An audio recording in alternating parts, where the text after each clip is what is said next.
Yeah, two and a half months ago. It seems like a lot longer than that. That I got the vision for hire, and I know I wanted to as many second chance hiring fairs that I came to. I wanted to do a paradigmatic shift. I just learned that word in what is given to this particular population. Right? I didn't want to do a speed dating event. The people that I saw came in looking any kind of way. They weren't prepared, even if they were given an interview at the Second Chance Hiring Fair. So Hire became a 2-day event, right? The first day was hope and preparation, and the second day was jobs, but I wanted employers who weren't doing the Milli Vanilli thing, right?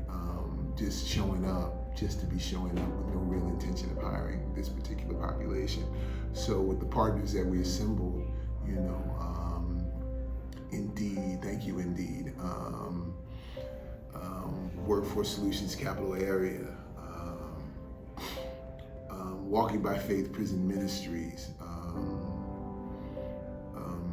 Indeed Transitional Outreach Ministries, Austin Urban Technology Movement, right? These are conversations and relationships that I've built over the last couple of years, and they've been waiting, right? And then when I called upon them, right, they came. The City of Austin Equity Office, the one who gave us the platform to be on, an organization that's started in 2017, 2018, received our 501c3 in 2020, and we got awarded a city grant in less than 4 years.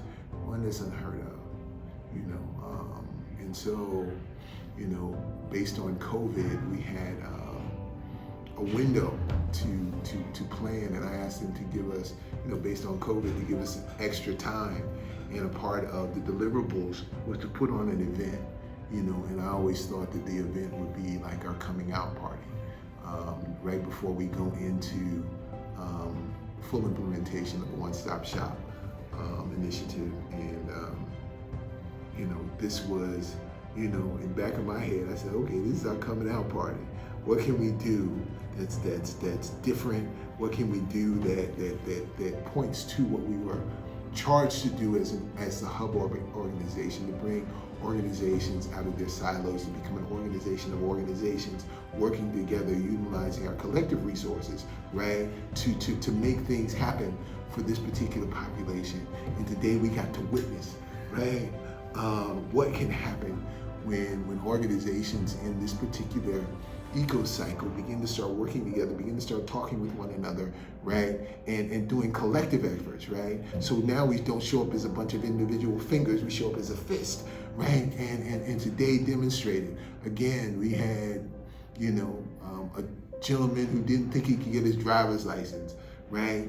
Come up to us crying that he got his driver's license and he has no problem getting them.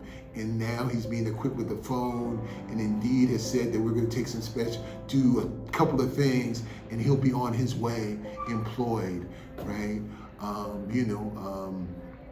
Some of the things that impede or put a barrier to recidivism is research shows that it's employment, right? You get a joker a job, he doesn't have a need to, if you give him a living wage job, right, where he or she can afford to do whatever they need to do, then there's no need to recidivate, right? No need to mess up my stuff and go back to jail and not see my kids anymore.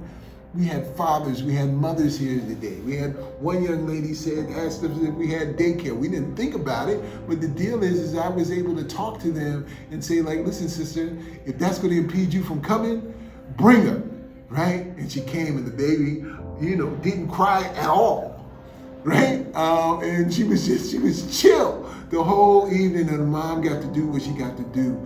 I just met a young lady named Mariah, and she said, this brought me hope today. That was the intention of the day, a day of preparation and hope, right? And we just began to hook them up with different employers, because I've had relationship with all the employers. I know what they do, right? And I just sent her over to Urban Alchemy, right? Northern Alchemy is an organization that 95% of their employees are formerly incarcerated. If you don't have a record, you're the oddball, right? So she went over. Her name is Mariah, right? And Mariah is like, I told her, come and hang out with us because she has a light inside of her.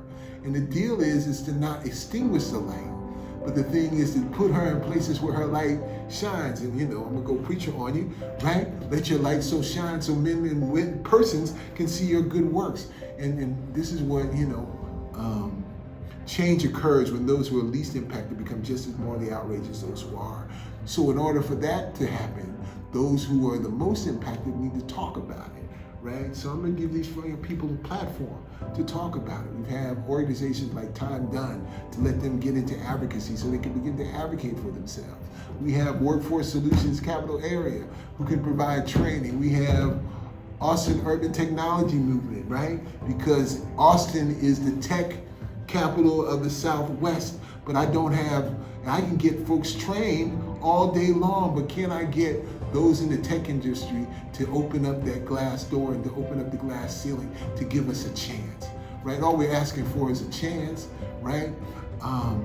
That's the most humane thing you can do, right? To treat them as human beings and not let their past, right, dictate what their future is going to be, right? I want everybody who's here to have a since then story, right? Since I went to, this is what I did before, but since then, right, I began to start hanging out with an organization called Building Promise, right? And they put me in situations that my life has gotten better, right? That we put them in situations to improve the quality of their lives. And now they go on and they become productive members of society. So that's all I got to say. My name is Carl, right? And I'm the executive director of Building Promise USA, and I'm proud to say it. And I give a shout out to my son Isaiah, right? And my other two sons, Country and Scotty. They were my son's boys in prison, and they've come out and they're like my other sons, and all of them are my muses and my inspiration, right? To take down the social stigma and the societal and the collateral consequences that impede their success. That's my job, that's my ministry, and that's, I'm dropping the mic. Yeah. Good enough? You can work with that?